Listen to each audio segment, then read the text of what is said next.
कुछ कहना है, पर है ये शर्त की जाए मेरा पैगाम न हो, पर है ये शर्त की जाए मेरा पैगाम न हो. When I was growing up, I always wanted to become a successful person, get a good job, and earn a lot of money. Even though when my work teachers were encouraging me to join Jamia Ahmadiyya, I was never interested. However, later on, when I was about 12 years old, I started to understand the purpose of the work scheme and that it was my duty to serve the Jamaat. When I was a kid, I wanted to become a computer engineer. As far as I can remember, I always had an attraction towards information technology. But on the other side, I also always had the intention to serve a Jamaat since I was a workfino. In my head, it was never clear how to reconcile these two things. But of course, Allah guides us. Allah is always by our side. When we refer to Him, we ask for His help. So when I become of age, I decided to go to Jamia Ahmadiyya Ghana.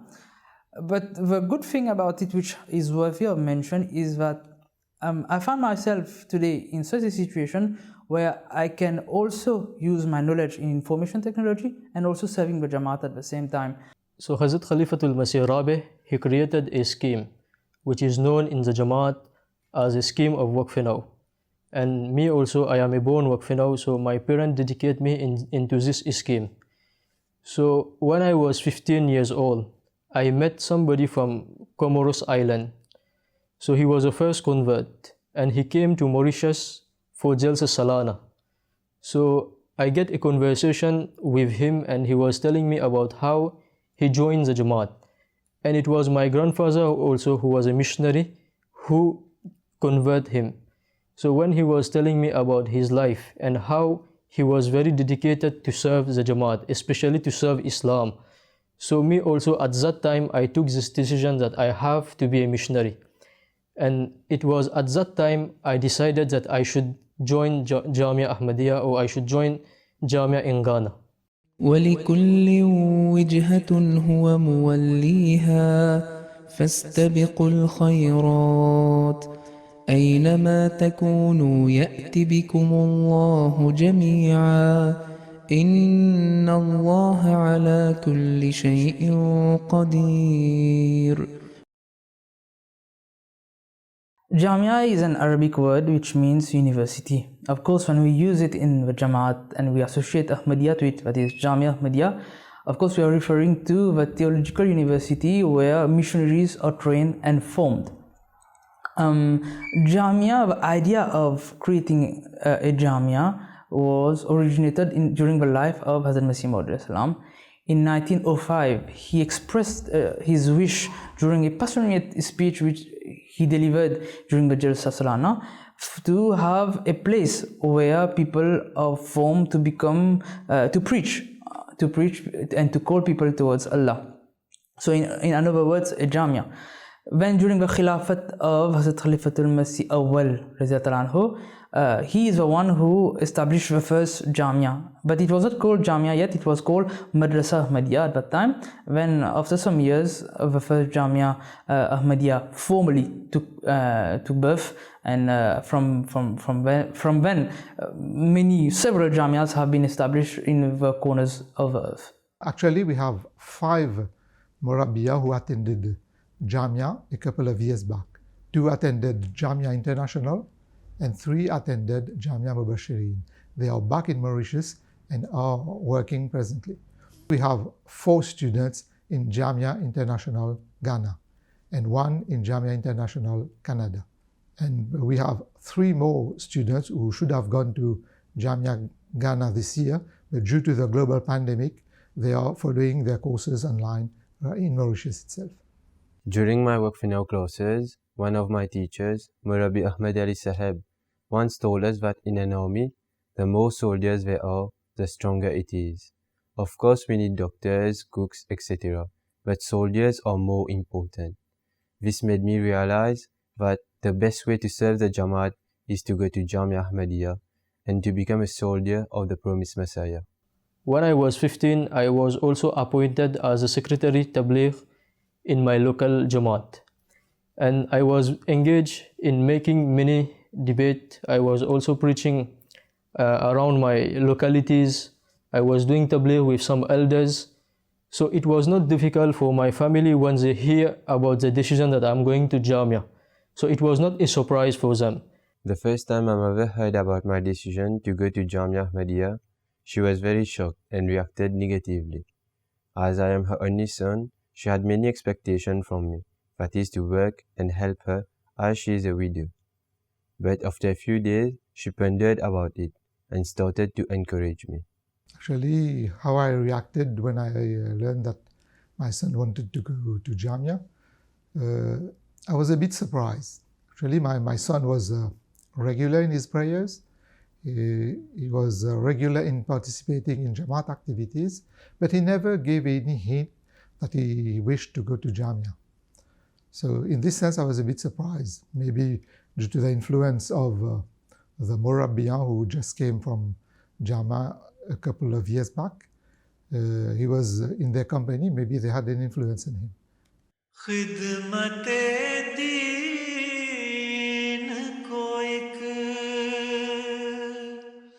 Fazal इलाही जानो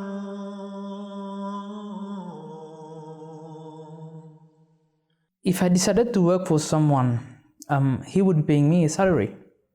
However much he wanted to pay me, it would still have been limited. Resources would have been limited.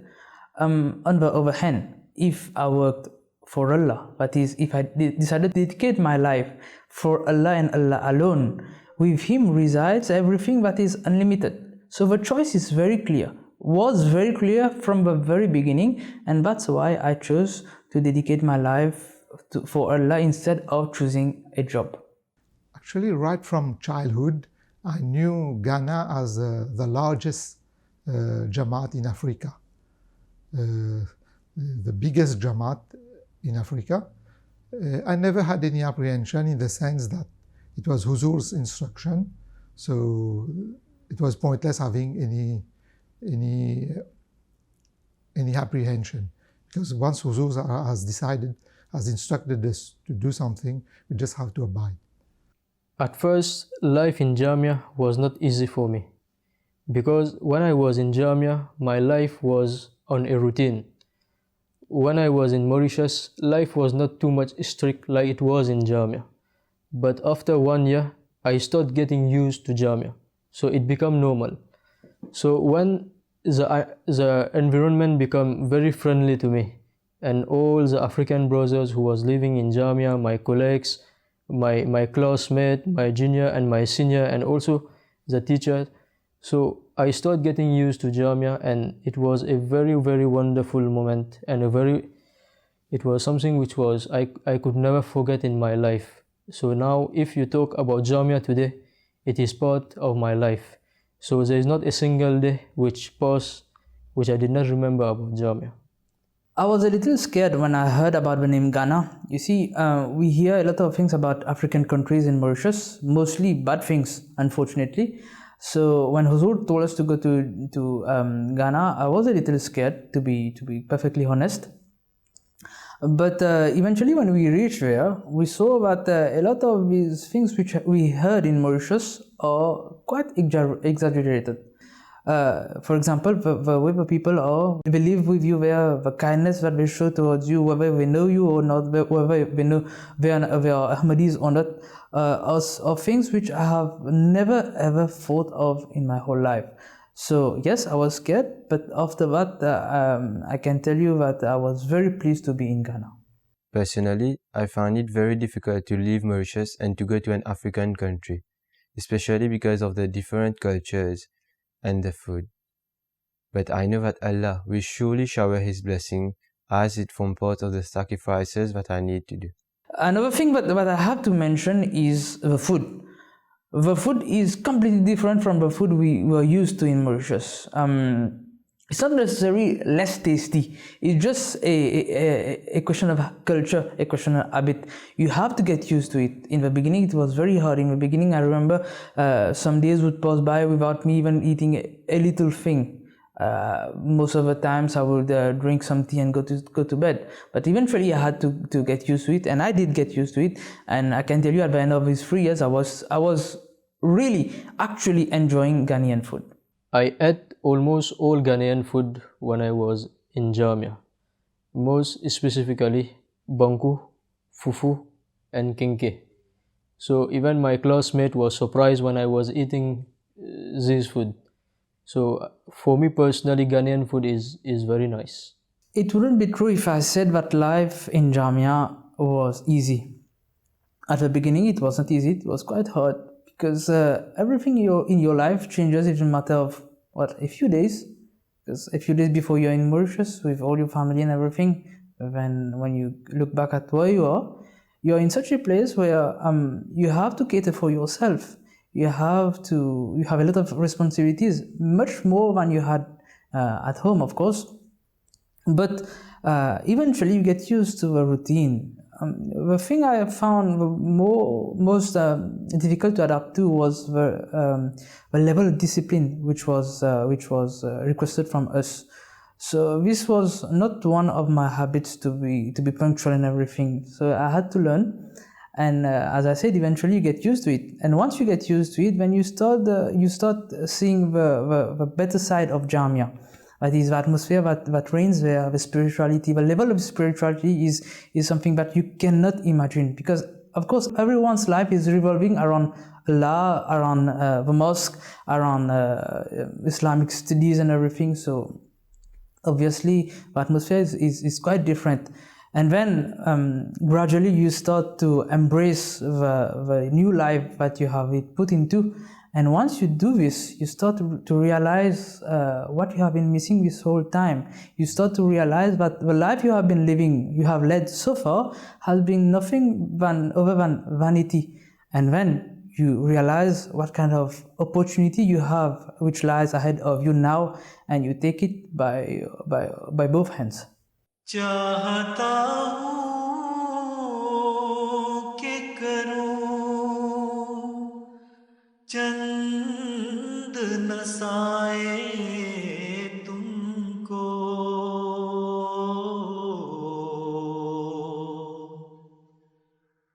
ताकि फिर बाद में मुझ पर कोई